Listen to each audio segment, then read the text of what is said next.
पत्रकारिता की थी, एक्सक्लूसिव इंटरव्यू किए थे तमाम राजनेताओं के। वो जादू क्या लगता है अब नहीं चल रहा, वो जादू खत्म हो चुका है? देखिए भूपेश, एक चीज याद रखिए कि जिस तरह से बाढ़ का पानी चढ़ता है तो उसके बाद उतरना उसका स्वाभाविक प्रक्रिया है। उसी जिस तरह से साहब माफी चाहूंगा, पीछे से कमांड ये आ रही है कि शिवपाल यादव साहब कुछ कह रहे हैं, उनको सुनते हैं पहले, फिर उसके बाद आपका जवाब। जनता को बेवकूफ बनाया था पिछले चुनाव में, झूठ बोल करके, भावनाओं को उत्साह करके, तो अब जनता समझ चुकी है। तो हमारा सरकार का मेन एजेंडा है विकास, उत्तर प्रदेश का विकास। तो विकास के बल पर समाजवादी पार्टी की जीत हुई है। पिछले दिनों फैसल साहब हमारे साथ मौजूद हैं, आप भी सुन रहे होंगे। शिवपाल यादव ने कहा कि पिछले दिनों जो गुब्बारा फूला था उसकी हवा निकल गई है, जिस तरीके से बेवकूफ बनाया गया, भावनाएं भड़काकर जो चुनाव लड़ा गया, अब हकीकत लोगों के सामने आ चुकी है, लोग समझ चुके हैं। फैसल साहब, ऐसा है क्या? देखिए, मैंने कहा कि जिस तरह से जब सूर्योदय होता है तो उसका सूर्यास्त होना बिल्कुल स्वाभाविक प्रक्रिया है। बाढ़ का आता है, पानी चढ़ता है, फिर उतरता है, ये बिल्कुल एक स्वाभाविक प्रक्रिया है। लेकिन जिस तरह से ये कहा जा रहा था कि हर इलेक्शन में मोदी जी का फैक्टर चलेगा, मोदी जी का जादू चलेगा, तो ये बिल्कुल सही कहा शिवपाल यादव ने कि उस गुब्बारे की हवा निकल गई है। एक के बाद एक 100 दिनों में हुए जितने भी उपचुनाव हैं उसमें वो जादू चलता हुआ नहीं दिखा। इसको दो तरह से देखा जा सकता है। एक तो ये कि भारत के जो मतदाता हैं वो इस बात को समझते हैं कि केंद्र में अभी इस स्थिति में किसकी सरकार बनवानी है, और जब वही मतदाता राज्यों के इलेक्शन में वोट करते हैं तो उनको यह पता होता है कि सामाजिक जो स्थिति है, वहां की जो आर्थिक और लोकल स्थिति है, उसमें किस पार्टी को उनको वोट देना है। और ये इतने परिपक्व और इतने समझदार मतदाता हैं कि उस तरह से मतदान करते हैं। लेकिन जो सबसे आश्चर्य की बात है भूपेश, कि जिस तरह से ये 1-to-1 फाइट थी, तो ये लग रहा था कि शायद भारतीय जनता पार्टी का पलड़ा भारी होगा उत्तर प्रदेश में, इसलिए कि जो बसपा का वोट था वो भी पार्लियामेंट्री इलेक्शन में कहीं ना कहीं समाजवादी पार्टी को पड़ा था, और इस हद तक हुआ था कि बसपा को अपनी एक सीट नहीं मिल पाई थी। लेकिन इस बार बसपा ने कोई कैंडिडेट उत्तर प्रदेश में उपचुनाव में नहीं उतारे थे, तो स्वाभाविक होना चाहिए था कि जो बसपा का वोट है वो भारतीय जनता पार्टी की तरफ जाए। लेकिन शायद वो ट्रांसफर नहीं हो पाया, और उसको कहीं ना कहीं मुलायम सिंह यादव ने, अखिलेश यादव ने न्यूट्रलाइज किया, और इस वजह से उनका वो जो अपना वोट था मुलायम सिंह यादव को, वो पूरी तौर पर उनको मिला, और ये स्थिति हुई। कहीं ना कहीं सीधी दौड़ में भी भारतीय जनता पार्टी पिछड़ गई। अभी तक हम ये देख रहे थे बहुकोणीय मुकाबले में भारतीय जनता पार्टी को बढ़त हासिल होती थी, लेकिन ऐसा नहीं हुआ। फैसल साहब, अगर राजस्थान की बात करें, स्टेट बाय स्टेट की बात करते हैं, उत्तर प्रदेश की आपने बात कही, लेकिन अगर राजस्थान की बात करें तो 4 सीटों पर ही चुनाव था। ऐसा माना जा रहा था कि मोदी के साथ साथ वसुंधरा राजे सिंधिया का जादू भी वहां पर चलेगा, लेकिन वहां पर भी उल्टा आया, क्योंकि कांग्रेस कहीं पर भी अपनी वापसी करती नहीं दिखाई दे रही थी। लेकिन राजस्थान में एक बड़ा सेटबैक भारतीय जनता पार्टी के लिए, बिल्कुल बड़ा सेटबैक है, और ये कहीं ना कहीं नरेंद्र मोदी फैक्टर से ज्यादा वसुंधरा राजे की उनकी सरकार के ऊपर एक लोगों का जो गुस्सा है वो प्रकट हो रहा है। याद रखिए कि ये जो 4 सीटों जहां पर उपचुनाव हुए राजस्थान में, वो भारतीय जनता पार्टी की सीट थी। अभी पिछली इसमें ये सीटें भारतीय जनता पार्टी की, तो उसमें से 3 अगर कांग्रेस जीत रही है तो सीधी सी बात है कि वसुंधरा राजे की जो सरकार है, उनकी जो वहां पर जो सिलेक्शन ऑफ कैंडिडेट है उसको पूरे तरह से नकारा गया। एक आदमी जो हारता है उसको फिर से दूसरी बार उन्होंने झुंझुनू से टिकट दिया। तो इस तरह की जो स्थिति हुई है उसके कारण भी लोकल फैक्टर्स काम किया है। अंतर कला जो थी भारतीय जनता पार्टी की लोकल लीडर्स की, वो उभर के सामने आई है, और पूरे तौर पे इस बार 4 में से 3 अगर हार रही है, अपनी सीटें हार रही है भारतीय जनता पार्टी, तो वहां को कम से कम वसुंधरा राजे को सामने आकर के उसकी जिम्मेदारी लेनी चाहिए। जब हम बात कर रहे हैं कि नरेंद्र मोदी का मैजिक नहीं चला, तो कहीं ना कहीं वसुंधरा राजे की जो सरकार है उसको भी लोगों ने नकारा है, ये बिल्कुल स्पष्ट है। बहुत खूब। फैसल साहब, आपके पास वापस आऊंगा। इस वक्त हमारे साथ अजय कुमार, वरिष्ठ पत्रकार, मौजूद हैं। अजय जी, आप किस तरीके से देखते हैं? भारतीय जनता पार्टी कह रही है कि वोटर बहुत समझदार है, क्योंकि वो निकलता है, उसको पता है केंद्र में नरेंद्र मोदी को जितवाना था, जितवा दिया। अब स्टेट में जहां जहां जिसको जितवाना है वहां पर वो काम कर रहे हैं, लेकिन main agenda Bharatiya Janata party face saving की कोशिश कर रही है अभी भी। देखिए भूपेश जी, भारतीय जनता पार्टी अगर इस गुमान में रहना चाहती है कि लोकल एजेंडा था और लोकल एजेंडे पे चुनाव हुआ, तो एबीवीपी जीत का परचम और कंधे पे उठाकर अमित शाह का कैंडिडेट का दिल्ली विश्वविद्यालय का उसे नहीं करना चाहिए। और जब ये इतना ही इसको लोकल मुद्दा मानते थे तो चुनाव ही क्यों लड़ रहे थे? छोड़ देते, केक वॉक दे देते, जैसे बीएसपी ने उत्तर प्रदेश में चुनाव ही नहीं लड़ा। तो यहां लोकल एजेंडा, बिहार में आप भागलपुर हार जाते हैं, जब बीजेपी का कोई नाम लेवा नहीं था तब वो सीट आपकी होती थी, और 6 सीट आपके पास थी, और उसमें से आप 3 जीतते हैं, उसमें से भी एक सीट महज 700 वोटों से, तो वो लोकल एजेंडा हो जाता है।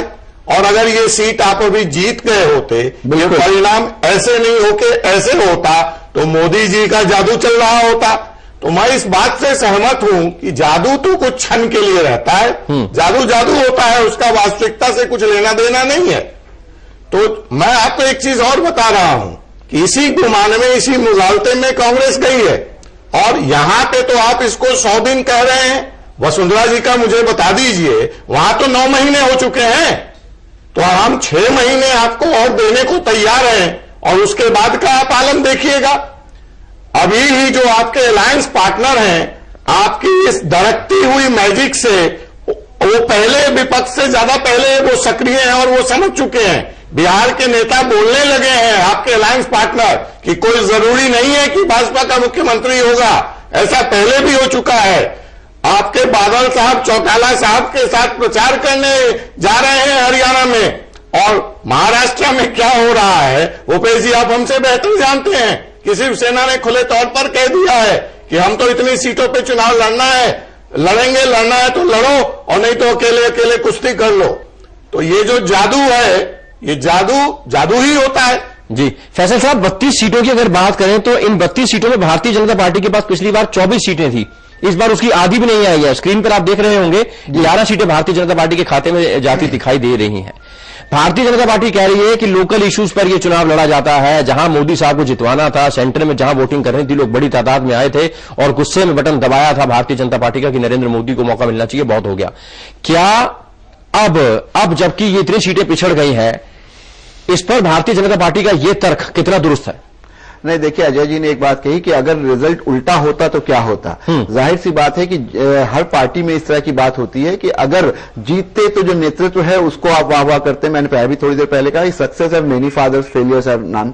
तो जाहिर सी बात है कि आज अगर फेल हो रहे हैं, 32 में से 11 सीट आ रही है, तो ये कहा जाए नहीं मोदी जी का इसमें कोई लेना देना नहीं, ये तो लोकल फैक्टर था, लोकल कारणों से आ रहे हैं। लेकिन अगर जीतते तो यही भारतीय जनता पार्टी के जो नेतृत्व के लोग हैं वो सामने आके कह रहे होते कि नहीं मोदी मैजिक चल रहा है, देखिए मोदी जी के नेतृत्व में हमने चुनाव लड़ा और मोदी जी की सरकार में ये जो है विश्वास है लोगों का और इसलिए ये सीट आई है। लेकिन अभी बहुत सुंदरता से उसको किनारे किया जा रहा है और ये कहा जा रहा है कि नहीं ये तो लोकल फैक्टर्स थे, बहुत सारी चीजें थी। हालांकि मैंने अभी रमेश चौरसिया को बोलते हुए सुना, रमेश चौरसिया ने इसको कम से कम इतना कहा कि हाँ कुछ गलतियां हुई हैं, हमको इस पर मंथन करना चाहिए और इसके हार के कारणों की समीक्षा होनी चाहिए। बिल्कुल सही है कि जिस तरह के परिणाम आए हैं, अजय कुमार बिल्कुल सही कह रहे हैं कि जादू जो है वो एक बहुत क्षणिक चीज है, वो बहुत लंबा नहीं रह सकता है। तो वो जाहिर सी बात है, वो जो मैजिक था वो समाप्त हो रहा है। लोगों को ये दिख रहा है कि अभी धरातल पे क्या वास्तविकता है, धरातल पे जो वास्तविकता की बात करते हैं। एक चीज और मुझे ये लगता है कि जिस तरह की राजनीति करने की कोशिश की जा रही थी, पार्लियामेंट्री इलेक्शन में रेट्रिक हुआ, बहुत ज्यादा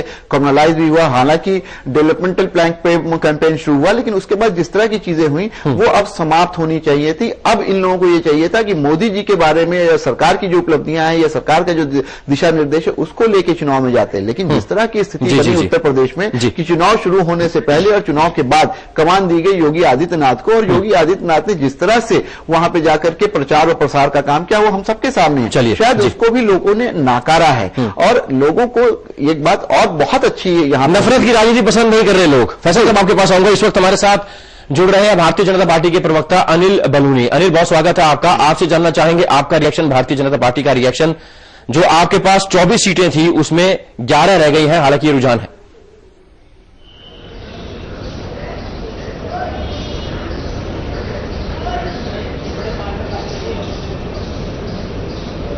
अनिल, आवाज पहुंच पा रही है आप तक?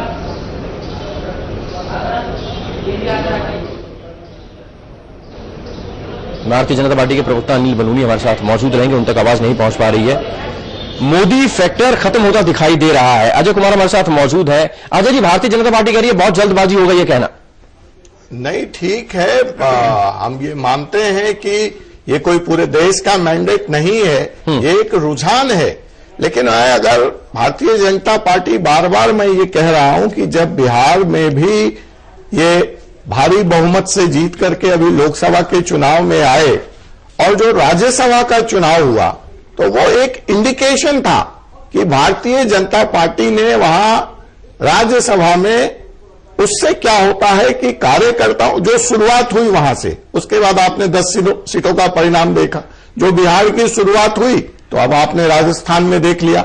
राजस्थान में कांग्रेस और विपक्ष इसलिए उत्साहित था कि उसे जो लगा कि जो एक इमेज था कि एक अवैध दुर्ग है मोदी, उसको ढहा नहीं जा सकता है। जिस तरह की भारी सफलता राजस्थान में भाजपा को मिली थी, कांग्रेस का कैडर या विपक्षी पार्टियों का कैडर पूरी तरह से हतोत्साहित था। आप देख रहे थे कि कांग्रेस में किस तरह से एक नई परंपरा शुरू हो गई थी कि कांग्रेसी छोड़ करके भाजपा के यहां लंबी ज्वाइनिंग की लाइन लग गई थी।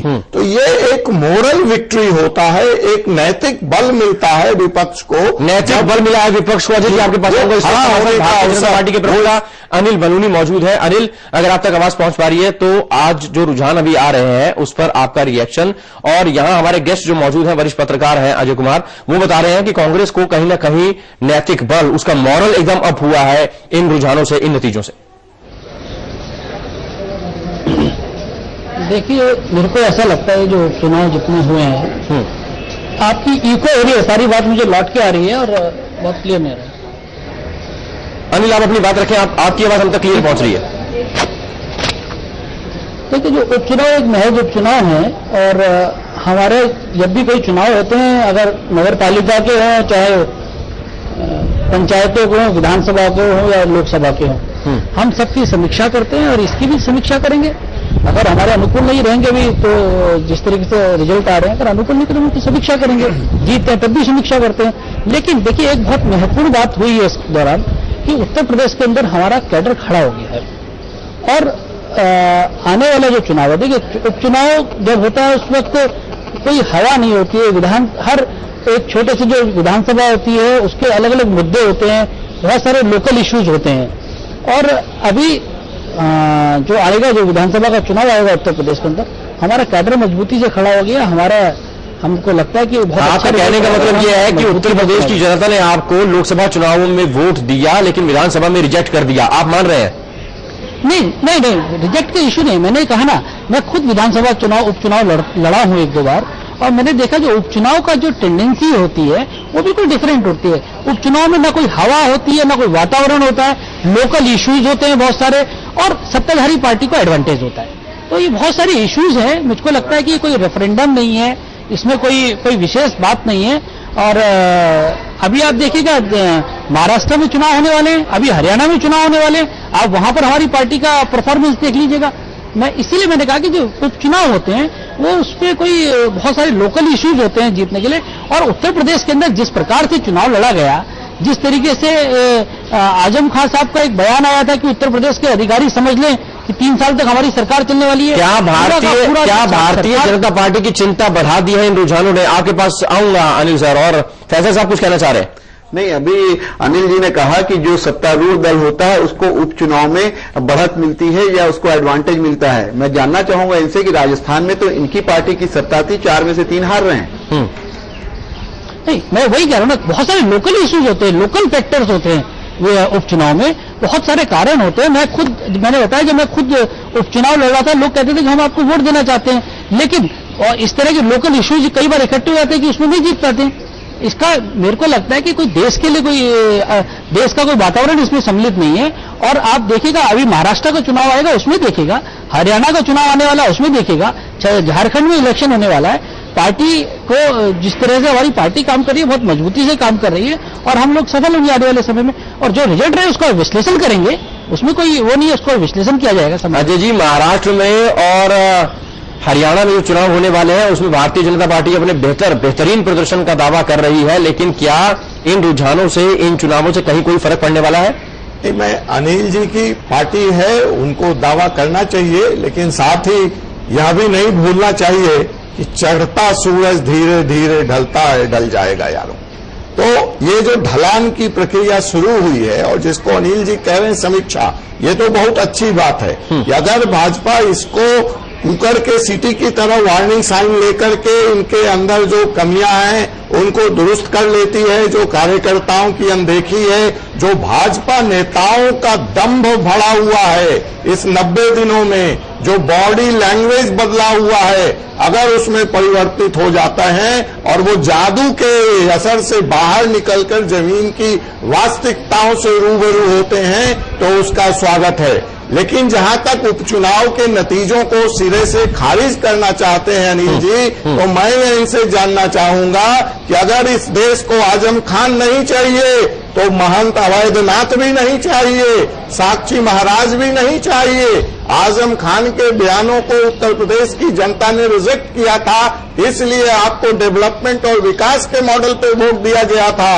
तो ये लव जिहाद का नारा के आधार पर अगर आप समझते हैं कि आप चुनाव जीत लेंगे तो यह संभव नहीं है। चलिए इसका जवाब और अगर आप ट्रेंड की बात करते हैं हमारी तो आपकी हार उत्तराखंड के उपचुनाव से शुरू हो चुकी है। महाराष्ट्र और हरियाणा आपको अच्छा रिजल्ट दे, अच्छी बात है, लेकिन आपने भी, आप याद कीजिए, एक रेखांकित कर रहा हूं, बहुत सारे उदाहरण दे सकता हूं, लेकिन उत्तराखंड के बाई इलेक्शन जहां कांग्रेस को 6 में से 6 लोकसभा की सीटें थी, आपने जब जीता था 2 सीट वहां पे, तो वो स्पेस देने का काम शुरू हुआ था, कांग्रेस ने आपको स्पेस दिया था। तो मित्रवर, मान्यवर, यह समझें कि जनता ने विपक्षी पार्टियों को जो आपको मैसिव मैंडेट दिया था और कांग्रेस को पूरी तरह से रिजेक्ट कर दिया था, आपके समर्थन में खड़ी हुई थी कांग्रेस मुक्त भारत की, वो तिस्म कहीं न कहीं टूटता नजर आता है। वो तिस्म टूटता हुआ नजर आ रहा है, लेकिन क्या बहुत जल्दी नहीं है? अनिल, आपका रिएक्शन?